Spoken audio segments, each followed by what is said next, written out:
Orang bisa buat ibadah syukur, tapi belum tentu dengan pikiran dan perasaan yang tertuju pada Tuhan. Orang bisa dalam situasi diberkati sekali, tapi belum tentu hidupnya diarahkan kepada Tuhan, padahal dia bilang bersyukur. Ada orang bisa dalam situasi terendah dalam hidup, tapi bisa mengarahkan pikiran dan perasaan pada Tuhan. Namanya bersyukur.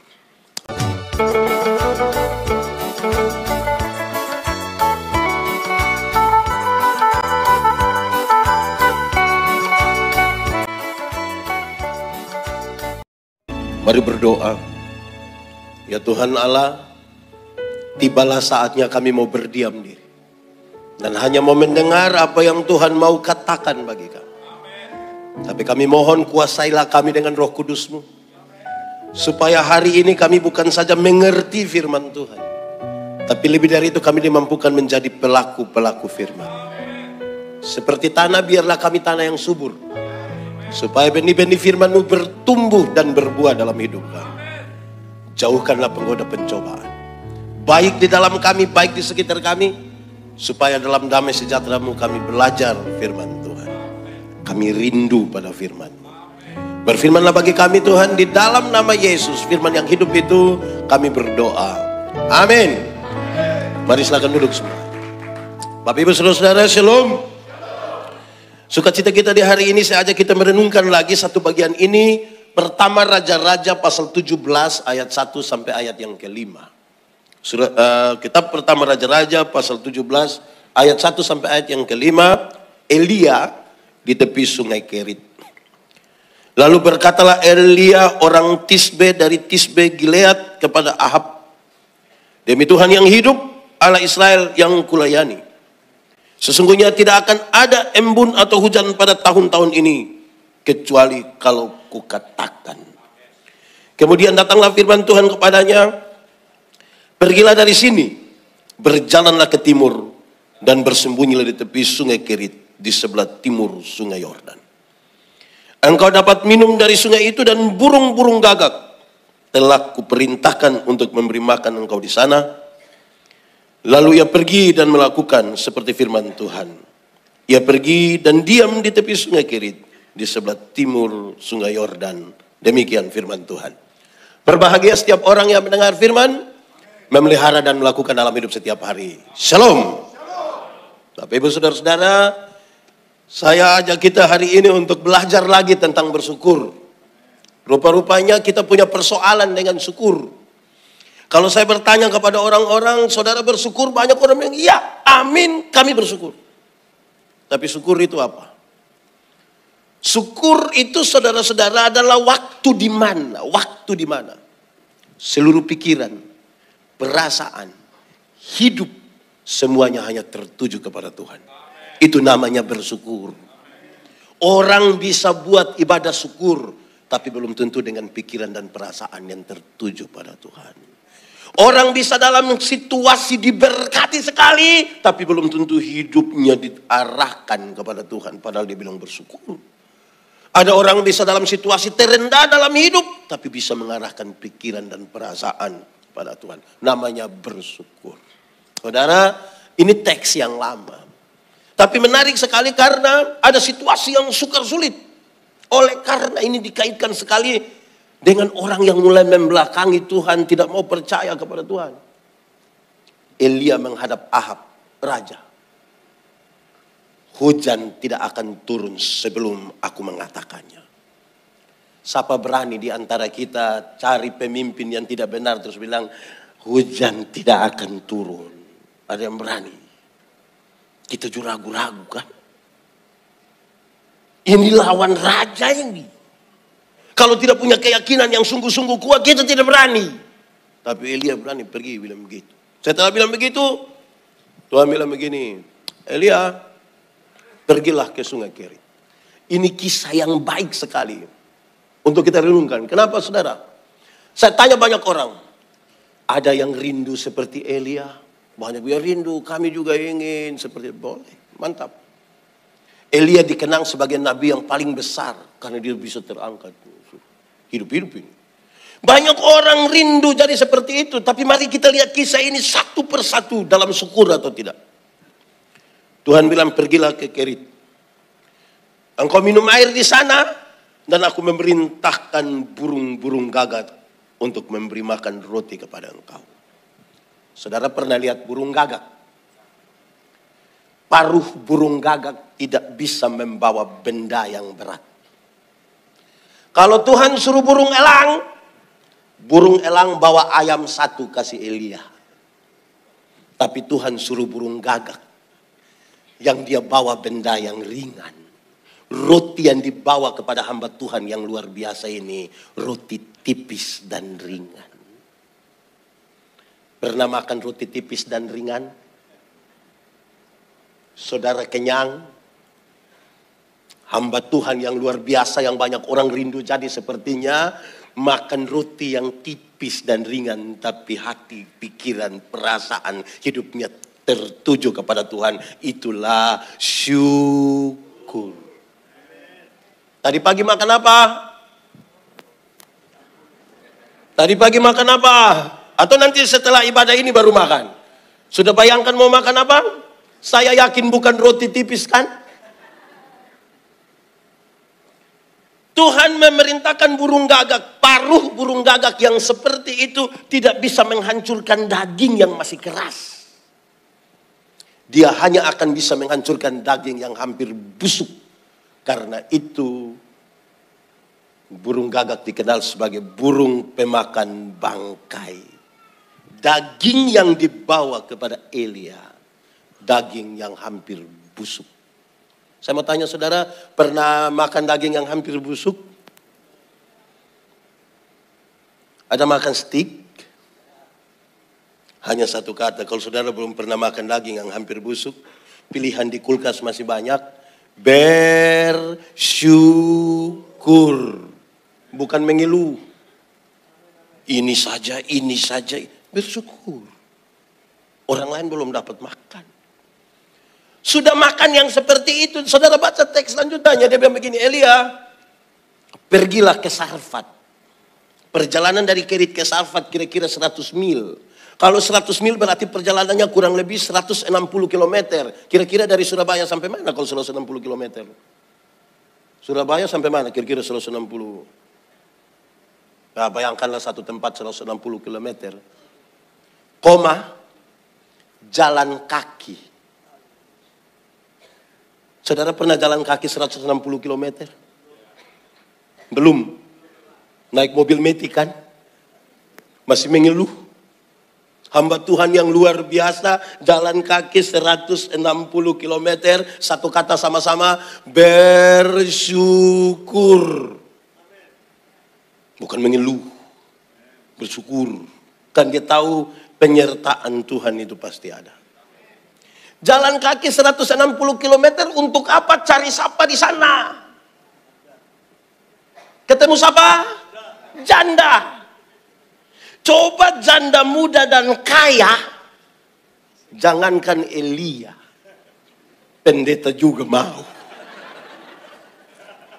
Ini janda tua dan miskin sekali. Ada yang mau pergi? Ini janda dalam kemiskinannya hanya tinggal minyak sedikit dan sedikit tepung. Wah, itu butuh keyakinan di atas rata-rata baru boleh pergi itu. Kalau hanya modal cinta pun saya yakin tidak bisa. Itu bahaya sekali itu. Elia pergi ke sana. Yang menarik di kisah itu ada. Elia bilang, ibu, berikanlah minyak dan tepung itu. Dia bilang, Tuhan, kalau aku berikan kepadamu minyak dan tepung ini, selebihnya kami akan mati sudah. Dia bilang, ibu kasih saja. Ini tindakan iman ini. Kasih saja. Kasih saja.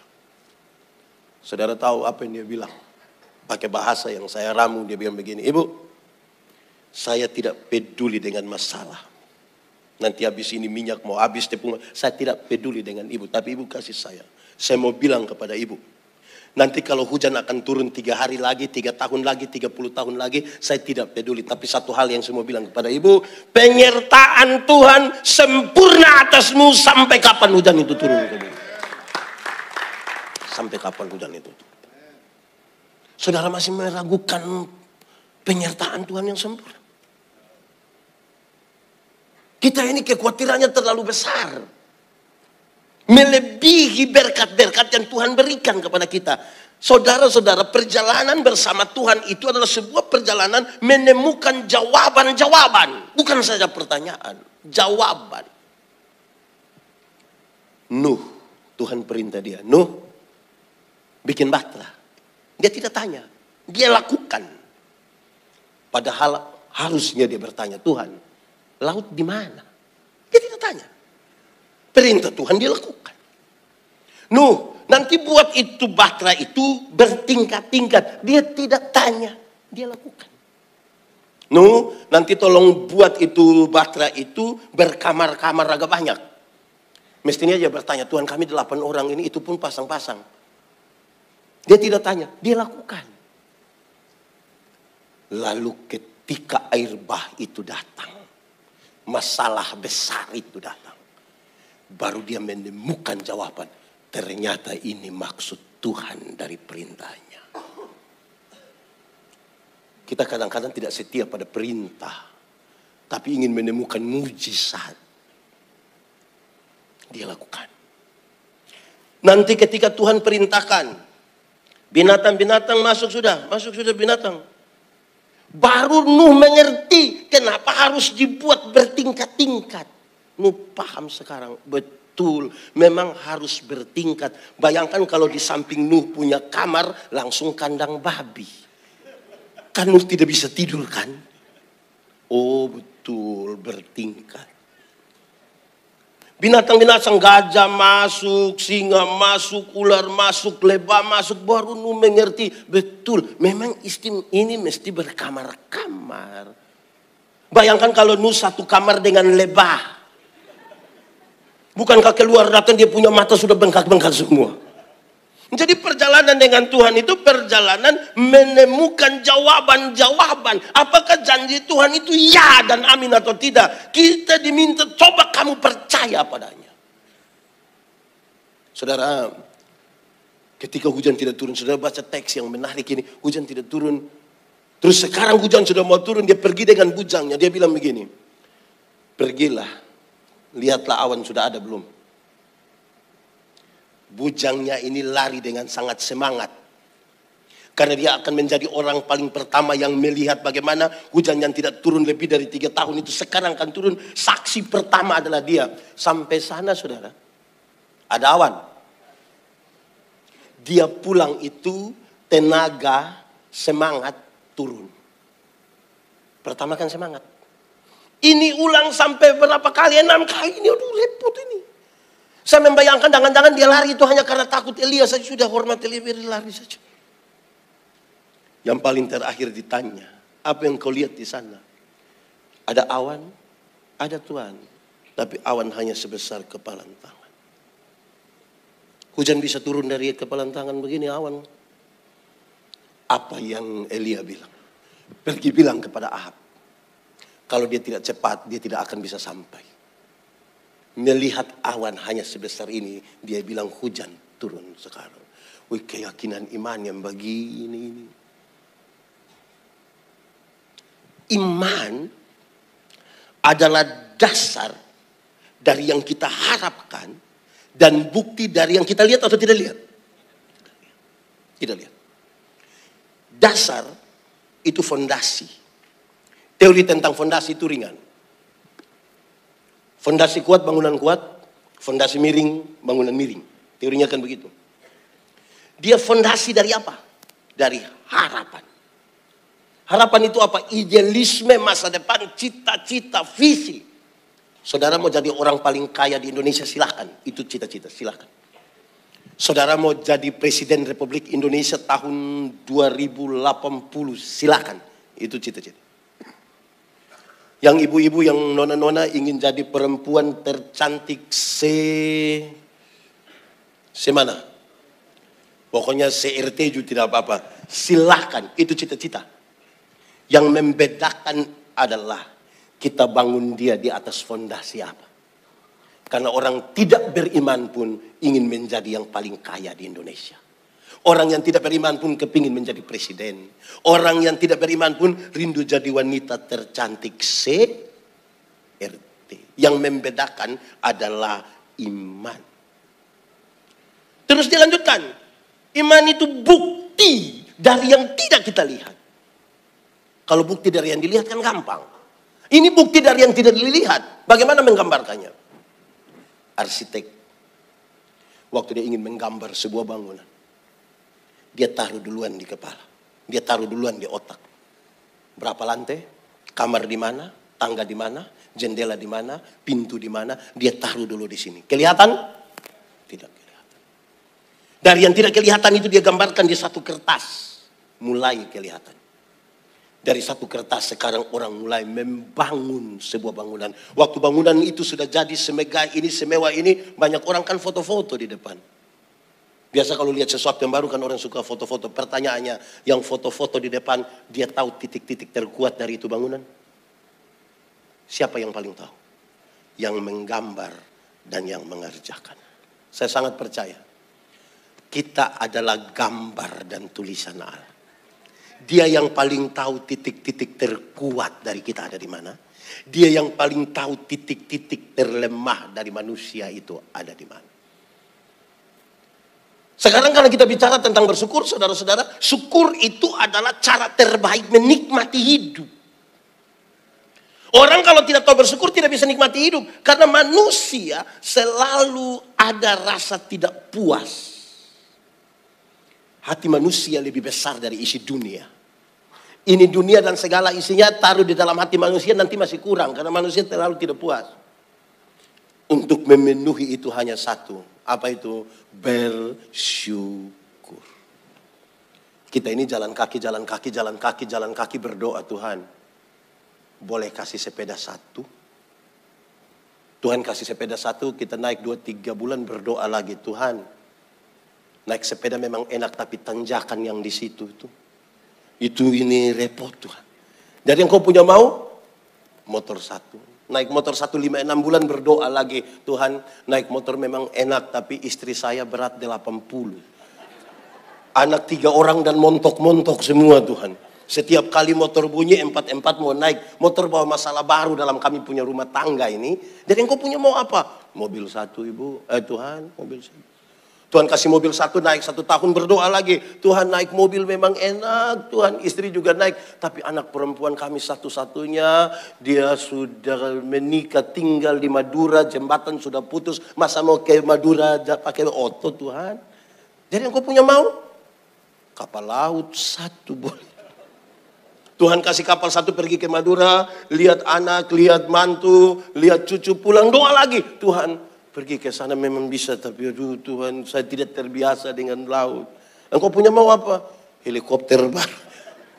Tidak apa-apa, aku mintanya juga pada Tuhan. Persoalan sekarang saudara-saudara adalah cara kita menikmati berkat.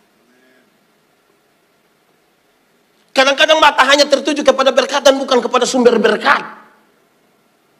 Banyak orang tersandra kepada hal-hal itu. Saya duduk dengan seorang penjual bensin. Dia punya satu kios kecil jual bensin dan dia hanya akan jual pada waktu malam. Saya heran dengan dia ini jual tengah malam ini. Dia buka jam 6 sore, nanti tutup jam 6 pagi. Saya duduk di samping dia, saya isi bensin 1 botol. Mau cerita dengan dia. Dia tidak tahu saya pendeta.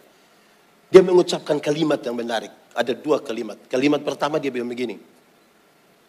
Tadi malam duduk 1 malam ini. Bensin hanya laku 6 botol. Saya berpikir begini. Siapa suruh yang kau mau duduk 1 malam? Resiko kan? Jual lagi malam. Kalimat pertama belum apa-apa. Kalimat kedua ini yang sangat mengganggu. Ketika dia bilang duduk 1 malam laku bensin 4 botol, kalimat kedua dia bilang begini. Tapi bersyukur. Karena ini orang yang mau isi bensin begini banyak di Kupang ini, yang jual juga begini banyak. Kalau Tuhan arahkan semuanya hanya datang ke saya. Bagaimana dengan penjual bensin yang lain? Saya lihat ini orang ini otak tidak betul ini. Bayangkan kalau semua yang mau isi bensin itu datang ke dia, bagaimana dengan yang jual bensin lain? Mari kita hitung. 1 botol dia untung Rp1.000. 6 botol untung berapa itu? Kali 30 hari berapa itu? 180.000, dan dia bilang bersyukur. Saudara masih ada 100 juta di rekening, terus masih mengeluh. Mungkin lebih baik jadi orang susah mungkin. Cara pandang terhadap berkat itu lebih penting. Supaya kita tidak tertuju hanya kepada berkat, tetapi kepada sumber berkat. Mata yang tertuju kepada sumber berkat menikmati sesuatu yang lain. Banyak orang merasa tidak diberkati. Tidak. Ada satu waktu ketika menjelaskan tentang pengabulan doa, Tuhan bilang begini. Bapa mana di dunia yang ketika anaknya meminta roti, dia kasih batu. Batu itu bisa serupa seperti roti. Serupa, tapi belum tentu. Ada yang pernah makan batu, kan tidak ada walaupun bentuknya ke roti. Bapa mana di dunia ini yang ketika anak minta ikan, dia kasih ular. Penjelasan teksnya sebenarnya bukan ular, belut itu.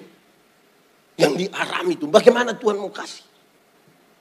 Dalam tradisi doa. Bapa mau kasih itu. Kalau kamu Bapa yang di dunia yang berdosa saja tahu memberikan yang baik pada anak-anakmu, apalagi Bapamu yang ada di sorga. Ini butuh sebuah keyakinan iman dulu. Harapan. Harapan masih ada kok tidak. Banyak orang sudah putus harapan. Belum memulai sudah putus harapan. Orang-orang yang tidak beriman saja berani meyakini. Kalau saudara mencoba, ada 2 kemungkinan. Berhasil atau gagal. Tapi kalau saudara tidak pernah mencoba, hanya ada satu kepastian, yaitu kegagalan. Lalu apa yang ingin saya katakan lebih lanjut dari itu, saudara? Beriman yang pura-pura adalah orang yang tidak mengisi otaknya dengan ilmu, tidak bekerja dengan tenaga, talenta, karunia yang Tuhan kasih, tetapi selalu minta diberkati. Itu iman pura-pura. Iman yang pura-pura itu tidak mengisi dirinya, tidak menggunakan seluruh kesempatan yang Tuhan kasih, tetapi selalu berdoa, menyanyi, kiranya Engkau memberkati. Tuhan memberi makan kepada burung pipit, tapi tidak melemparkan gandum ke dalam sangkarnya. Itu burung mesti keluar. Mencari di ladang-ladang, di tempat-tempat di mana ada resiko-resiko yang harus diambil. Orang-orang paling sukses di dunia itu, saudara, adalah orang-orang yang berani mengambil resiko besar. Kalau yang kepingin ambil yang kecil-kecil, ya pasti kecil juga. Dan sekarang Tuhan mau ajar kita, Anda berani ambil resiko besar atau tidak? Tapi dalam keyakinan iman. Kalau dunia menawarkan keyakinan dibangun di atas modal, dibangun di atas relasi dan lain-lain, itu nomor 2. Pertama adalah di dasar apa kita membangun keyakinan itu. Supaya bersyukur. Sebegitu seriuskah? Iya. Saudara-saudara, kesuksesan itu ada 2. 1, sukses yang tampak, yang kelihatan, yang bisa disentuh, yang bisa diraba. Orang yang sukses tampak itu dulu miskin, sekarang kaya. Dulu susah, sekarang senang. Dulu tidak ada rumah, sekarang rumah sudah besar. Dulu jalan kaki, sekarang naik mobil, Grab. Kita anggap sukses. Tapi sukses yang itu bisa direkayasa. Yang lebih duluan adalah kesuksesan spiritual. Kesuksesan batinia. Karena di sini ada kejujuran. Di sini ada pengakuan dosa. Di sini adalah benteng paling terakhir di mana orang berhadapan dengan godaan demi godaan. Supaya kita dibedakan dengan bangsa-bangsa yang tidak beriman. Tapi mari kita jujur. Waktu, tenaga, uang, kesempatan, talenta lebih banyak kita pakai untuk sukses yang mana? Yang tampak. Sementara kesuksesan batinia kita abaikan. Seolah-olah panggilan untuk sukses yang tampak di dunia yang terbatas itu panggilannya sangat kuat sehingga membuat kita bisa mengabaikan kesuksesan spiritual. Bapak Ibu Saudara-saudara, saya banyak diundang untuk berkhotbah di perusahaan-perusahaan. Saya duduk merenungkan, Tuhan kasih hikmat. Kami bercerita dan saya menemukan ternyata 1-2 hal ini menarik. Dulu perusahaan-perusahaan besar itu suka cari orang-orang pintar. Ternyata evaluasinya mengatakan pintar saja tidak cukup. Pintar saja tidak cukup. Kalau pintar saja tidak cukup harus tambah apa? Harus dia punya kecerdasan emosi.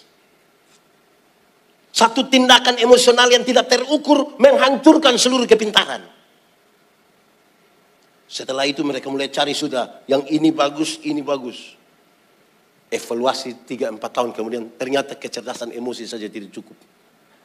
Mesti tambah 1, orang mesti punya kecerdasan spiritual. Kenapa? Karena ada hal yang bisa dia kerjakan, ada yang tidak bisa dia kerjakan. Ada yang tidak bisa dikerjakan. Dia mesti punya spiritualitas yang bagus. Spiritualitas itu gerakan dari dalam ke luar, bukan dari luar ke dalam. Semua yang dari luar ke dalam itu namanya pencitraan. Yang dari dalam ke luar itu spiritualitas. Yang di dalam itu apa? Teologi. Yang keluar itu apa? Etika. Perjumpaan teologi dan etika. Itulah spiritualitas. Isi duluan di sini. Bangsa Israel dibuang ke Babel oleh karena kesalahan mereka. Waktu mereka mau pulang setelah 70 tahun. Mereka waktu dalam pembuangan itu mengalami 3 persoalan yang sangat serius. Pertama, secara politik nasional mereka tidak punya pemimpin. Tidak punya pemimpin. Semua orang tidak suka dijajah, tapi siapa mau pimpin siapa? Persoalan kedua, ekonomi mereka rusak parah. Karena mereka hanya budak, bekerja bagi kepentingan para tuan.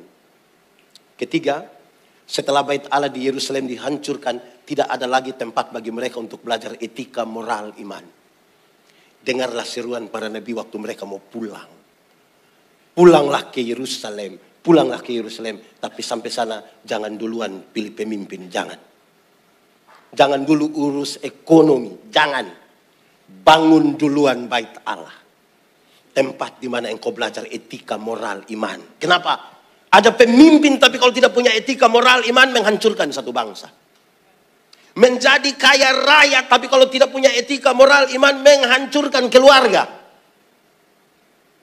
Bangun dulu landasan itu. Kenapa? Tidak semua dada kuat jadi orang kaya. Tidak semua dada kuat. Pendeta Yandi ini tiba-tiba ada yang kasih 2 miliar suruh ke Singapura. Tolong habiskan dalam jangka waktu 2 minggu. Saya langsung gila di Singapura. Langsung gila. Jadi butuh dada yang kuat ini. Bangun duluan landasan itu supaya syukur itu ada. Kalau tidak bisa saudara. Pastikan dulu. Sekarang hati kita kuat atau tidak. Saya mendampingi 310 difabel. Ada kelompok buta itu cukup banyak mereka. Yang menarik adalah satu orang buta ini. Mereka bikin satu acara. KKR mereka buat. Mereka cari dana, mereka bikin acara. 3 malam. Pengkhotbah malam pertama juga buta. Pengkhotbah kedua, ketiga malam itu saya. Di atas semua buta. Jadi saya tanya, kamu maksud apa ini? Terus waktu saya mau bangun berkhotbah, saya tanya ini dia punya ketua, Mias namanya, Yeremias namanya. Saya panggil dia, Mias, engkau mau melihat atau tidak? Mau lihat atau tidak? Dia tertawa. Terus saya bilang begini, saya tanya betul ini. Kalau ini malam mujizat terjadi dan engkau bisa melihat, mau tidak Mias? Dia bilang saya, pendeta, melihat atau tidak melihat tidak penting lagi bagi saya. Yang paling penting adalah saya masih tetap percaya Tuhan atau tidak dalam kondisi seperti ini. Itu lebih penting. Itu lebih penting. Saya pikir lebih parah lagi saudara ketika COVID. Mereka ini kan hanya dilatih untuk pijit. Mereka hanya dilatih untuk buat itu yang biasa kasih bersih-bersih debu itu. Harga masker waktu itu 1 biji sama dengan harga itu mereka jual. Yang menarik itu saudara waktu saya pergi ke rumahnya. Yeremias yang buta ini Karena ibunya sakit, mertuanya sakit, dia ambil dua-dua, datang dia urus. Saya bilang, Mia, engkau gila ini. Mertua sakit, ibu kandung sakit, dia urus. Saya membayangkan ini bisa seperti apa ya? Bisa seperti apa? Kenapa saudara? Saya berefleksi. Kita waktu belum punya apa-apa tuh berbagi masih baik. Masih bisa. Ketika Tuhan mulai berkati kita dengan limpah-limpah berkat, saudara, mau kasih mertua saja sembunyi dari istri. Sembunyi dari suami. Ada keluarga, ada suami yang kalau mau kasih dia punya mama, dia sudah bilang, kenapa? Setan. Bayangkan, itu yang Tuhan sudah berkati. Jadi aneh kita punya hidup ini, saudara. Saya suka tanya orang bilang begini, kalau dapat uang 1 miliar hari ini, kira-kira saudara buat apa, saudara? Kalau dapat 1 miliar buat apa? Terus saya tanya orang, kasih orang susah tidak? Kasih. Berapa? 100 juta boleh? Iya. Naik sedikit boleh? Saya lihat mereka agak turun sedikit. Terus saya bilang, kalau pendeta Yandi dapat 1 miliar hari ini, semuanya saya kasih orang susah. Ya nanti pendeta dapat apa? Ya nanti baru menghayal lagi. Kamu ini baru menghayal saja sudah sekikir. Baru menghayal, ini uang tidak ada ini. Terus bisa kasih orang yang bilang, aduh 100, aduh. Ini baru menghayal, ini saya yakin saudara tidak akan kaya, saya yakin ini. Baru menghayal saja sekikir, mau kasih orang tidak, mau kasih orang tidak. Aduh. Ributkan hidup ini. Jadi persoalan kita itu ada pada syukur. Banyak orang punya banyak hal tapi tidak menikmati apa-apa. Saudara tahu bagaimana menjadi kaya tapi tidak tahu menjadi bahagia. Saudara tahu bagaimana mengumpulkan uang yang banyak tapi tidak tahu cara menikmatinya. Ini 2 orang yang buta yang menikah ini, mereka saling pengertian. Mereka punya rumah itu, orang kasih pinjam tanah. Tanahnya ukuran 4x7, dia bangun rumah 4x6. Saya pergi sudah bocor-bocor semua, jadi aku ajak sudah ganti. Tapi saya lihat orang 2 suami istri. Saya agak lucu sedikit. Karena saya tanya dia, Mias, COVID ini anak-anak kan belajar dari rumah. Itu kamu dampingi bagaimana, Mias? Dia tertawa sekali. Dia bilang, Bapak, pertama saya punya HP center, Bapak. Bagaimana kami online, Bapak? Yang kedua saya buta, Bapak.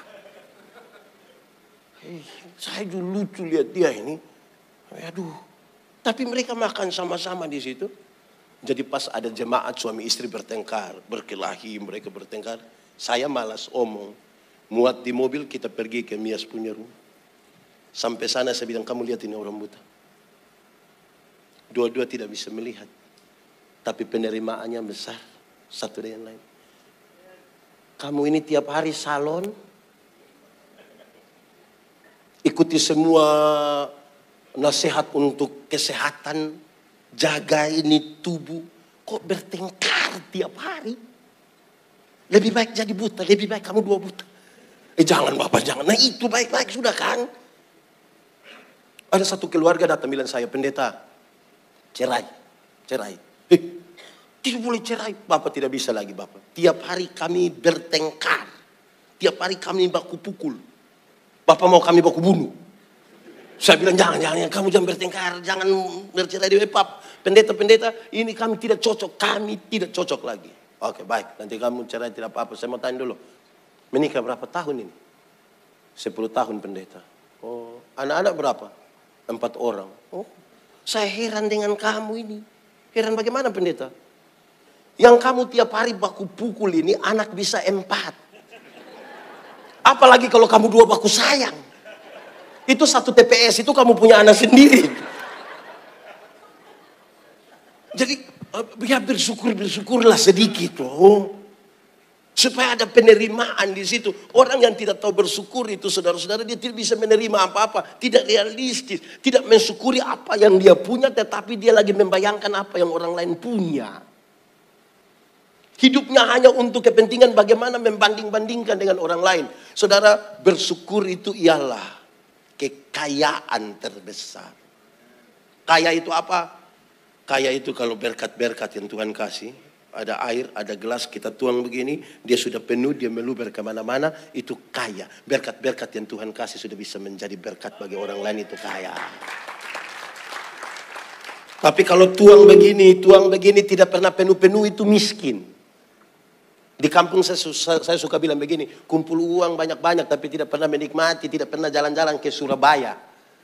Nanti satu saat di Surabaya baru dia telepon, pendeta, yo, saya di Surabaya, enak kok pesir-pesir. Tidak pendeta, terus saya di rumah sakit Dr. Sutomo, Bapak. Dapat rujukan baru datang ini. Karena hidup hanya dalam itu. Nah ini kan jadi repot sendiri bagi kita kan. Karena itu bersyukur itu menjadi kata kunci. Ada 2 orang berdoa kepada Tuhan minta karunia. Ternyata di Tuhan tinggal 2 karunia. 1 karunia memberi, 1 karunia menerima. Orang pertama cepat-cepat ambil karunia menerima. Berarti tinggal karunia. Orang kedua, dia ambil karunia memberi. Lewat 20 tahun kemudian, mereka bertemu di satu perapatan jalan. Di lampu merah itu, yang punya karunia memberi, dia ada duduk di atas mobil mewah tanda sukses. Yang punya karunia menerima, ada duduk sambil minta-minta. Jadi waktu mereka 2 baku lihat begini, dia bilang begini, hei kawan, perasaan kan waktu itu kau dapat karunia memberi. Kenapa sekarang engkau lebih sukses dari saya? Lantas dia bilang begini, kawan, karena Tuhan Allah tahu saya harus selalu memberi, maka kepada saya Tuhan berikan lebih. Kan engkau mau kasih orang, engkau tidak ada, tuh saya titip lebih, ingat bagi-bagi orang ini.